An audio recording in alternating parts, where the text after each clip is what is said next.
12,000 కోట్ల డ్రగ్స్ ఉత్పత్తి టీ పోలీసుల ఈగిల్ వైఫల్యమేనా?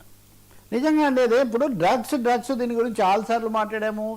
ఎవరో యాక్టర్ అక్కడెక్కడో దీంట్లో చేశారని, వాళ్ళకి పరీక్షలు నిర్వహించారని ఛానల్స్లో ఓ రోజుల తరబడి పత్రికల్లో పేజీలు నిండా ఇదంతా నడిచింది. ముఖ్యమంత్రి రేవంత్ రెడ్డి అయితే అసలు ఎక్కడైనా డ్రగ్స్ అనే మాట లేకుండా అసలు ఆయన మాట్లాడు డ్రగ్స్ పిల్లలు విద్యా సంస్థల్లో చేయటము ఇవన్నీ. ఇప్పుడు నిన్న కాక మొన్న అనుష్క వాళ్ళ ఘాటీ సినిమా క్రిష్ జాగర్ల దాంట్లో అది ఒక విధంగా పుష్ప రెడ్ శాండ్తో ఎర్రచందనంతో చేసినట్టే ఇందులో డ్రగ్స్తో ఎలా చేయిస్తున్నారు అనేది ఇతివృత్తం. సో దీంతో డ్రగ్స్కి చాలా ఇబ్బంది.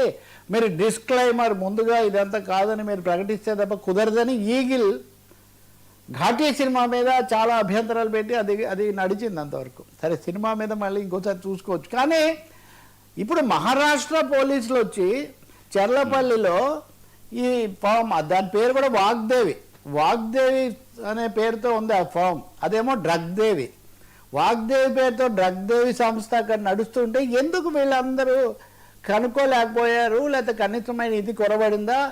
దానికి సంబంధించిన ఓలేటి శ్రీనివాస్, విజయ్ శ్రీనివాస్ ఇంకో పేరు కూడా ఉంది. అతన్ని గతంలో 2 సార్లు ఇలాంటి దాంట్లో పట్టుకున్నప్పటికీ కూడా లైసెన్స్లన్నీ సక్రమంగా ఉన్నాయని వదిలేశారు. అందుకని మేము చేయలేకపోయాం.